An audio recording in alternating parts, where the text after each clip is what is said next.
Hey, wampsauce, Tyler here. How do your balls behave? Ping pong balls, to be exact. Because for some reason, whenever I throw one of these in a simple game of Pong, it always hits rim. I mean, think about it. In a traditional pyramid-shaped Pong setup, the vast majority of the surface area is taken up by the open mouth of the cup. So then why do my balls seem to almost always hit rim? I set out to answer this question by figuring out how often Pong balls really hit rim and why. But I couldn't do it alone, so I brought in help from some of the smartest drunks I know and organized a tournament dedicated to discovering why Pong balls always hit rim. Here's how it went. To start things off, we set up a 4-person single elimination bracket with the first game between Eric and Robbie. This first game went fairly quickly, but it did begin to prove my hypothesis that rim hits are more common than made shots. In fact, the number of throws that hit rim were more than double the number of throws that cleanly went into the cup. But what I didn't expect here was for an early strategy to emerge. You see, Eric made quick work of Robbie here, because although he hit rim a total of 7 times, 4 of those shots bounced or rolled off the rim and into a surrounding cup. At first I didn't even think to consider these rim and then in shots as different from a clean make, but Eric's performance here started to show that maybe there's more to this experiment than just answering a silly question about why my shots always miss. Maybe we can utilize the frequency of balls hitting rim to develop a real strategy here. Or maybe he's just a fucking nerd because I made my 6 shots cleanly. That's right, game 2 was between Jacob and myself, and I don't know what to say here other than there must be something about those cameras rolling, because normally I suck at this game, but once those cameras went on, I channeled the Pong gods themselves and beat Jacob 6-3 over the course of just 10 throws. I was also the only person up until this point to have more clean makes than rim hits in a game, though I did miss the cups entirely twice, but we don't talk about that. Still, so far we had collected a solid baseline of data that collectively showed quite a high percentage of rim hits. But we already expected a lot of ball to rim jobs, and with the data beginning to confirm this, the question of why only became stronger. What kind of meaning could we extrapolate from this small portion of rim being hit so frequently? Well, a theme began to reveal itself during the 3rd place game between Jacob and Robbie. This would prove to be our longest game yet, as Robbie won a nail-biter of a 6-5 game. And with such a long game, you would expect to see a rise in shots hitting rim, right? Wrong. Even though this game took a total of 12 shots per player instead of 10 like the first 2 games, the number of rim hits actually went down. Now, perhaps you might think that with this being each player's 2nd game of the night, they might be warmed up now. Maybe with some practice, they just started to make their shots cleanly. But that didn't happen either.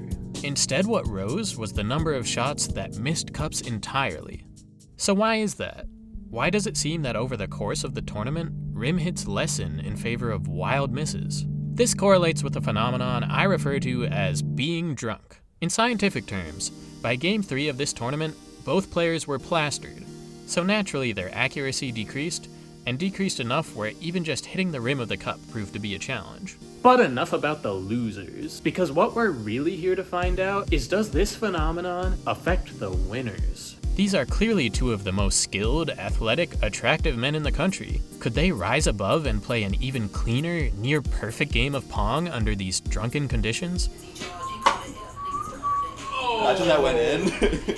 Oh, did it? Did it go in? Oh, what Bro hit it in. Apparently not. The championship game between me and Eric was a total mess. Gone were the powers given to me by the cameras and the Pong gods. Suddenly, my rim hits were going off the charts, hitting rim more than twice the amount in my first game, and missing the cups more often as well. Things fared a little better on Eric's side, but his patented rim and then in strategy was no more. Instead, he hit rim twice and missed entirely 3 times compared to 0 in his first game. But credit where credit is due, he made 5 clean shots and then got the assist from me on 1, causing me to lie on the floor in misery as Eric went on to claim a commanding 6-2 win in the championship game. But the story doesn't end there. After all, what good is winning if you have no one to share it with? And more importantly, what good is recording and running convoluted analyses on a night's worth of Pong if there's no doubles games? So to wrap things up and decide who truly won the tournament, we paired 1st and 4th place Eric and Jacob against 2nd and 3rd place me and Robbie for a 2v2 game with everything on the line. Of course, this game utilized the larger pyramids associated with standard 2v2 Pong. But this brought up something unexpected. See, moments before recording these games, Eric had introduced us to a new rule. This rule stated that if each corner cup and the center cup was knocked out first, players could call Obama, giving them one chance to land their ball in the center of this O-shaped ring of cups. If they make it, the other team has to do a shot. Water. This meant that in this scenario, missing the cups intentionally could actually provide an advantage in accordance with the drinks to rim hit curve. So, although this game started fairly normally, a potential Obama opportunity started to reveal itself to me and Robbie. Before we could get the final corner cup though, Eric and Jacob made the bold move to spend their one re-rack on Obama. They proceeded to make both Obama shots, pouring me and Robbie some disgusting combination of something and unlocking a thirst for superiority in my team that could only be quenched by making an Obama shot without the need for re-racks. And that's exactly what we did. Well, Robbie did and my shot bounced off rim, but we still poured them their shots and then caused near disaster. Watch out! What the fuck? Hey guys.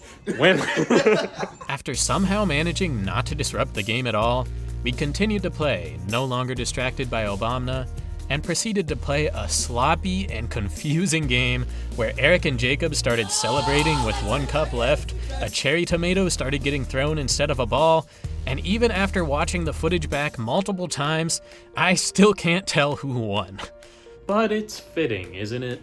After a game filled with rim hits, complete misses, and whatever the hell that ending was, I think I can finally answer the question of why do pong balls always hit rim?